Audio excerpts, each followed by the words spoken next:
The Iowa Department of Public Health and individual county health departments have been struggling to get enough COVID-19 contact tracers. Those are the people alerting close contacts of someone who tested positive and answering their many questions.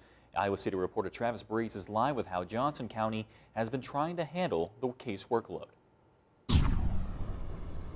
Vinny, Iowa City has been a hotspot for the virus statewide and nationally. So to keep up with this huge case count, Johnson County Public Health has hired about 50 part-time University of Iowa students. And for them, it truly has been the ultimate learning experience.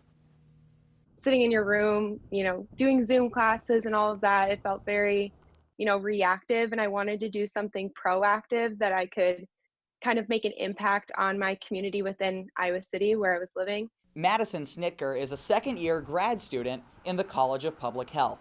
The pandemic has provided her plenty of hands-on experience. Answering questions that people have. They're curious. They don't know, exactly what to do. There's so much circulating out there. A big part of Snitker's job is explaining to people the difference between quarantining and self-isolating. Those who have tested positive need to self-isolate for 10 days since their symptoms started or since they got a positive test result.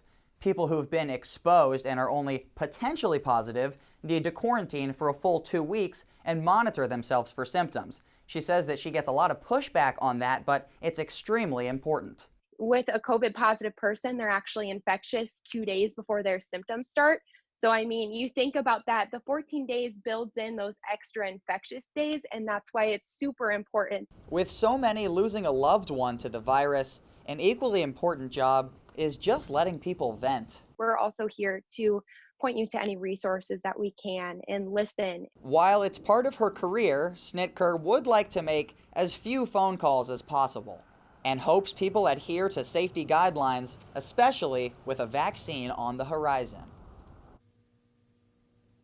Snitker is home in Waukon right now for the holidays, but she will be contact tracing over her winter break. She'll be back doing that in early January, and that's something she's been doing all the way since May. Reporting live in Iowa City, Travis Breeze, News 7 KWWL. Thanks, Travis. Johnson County Public Health saw a need to hire a full contact tracing team back in the late spring. The team of 50 students works about 20 hours a week.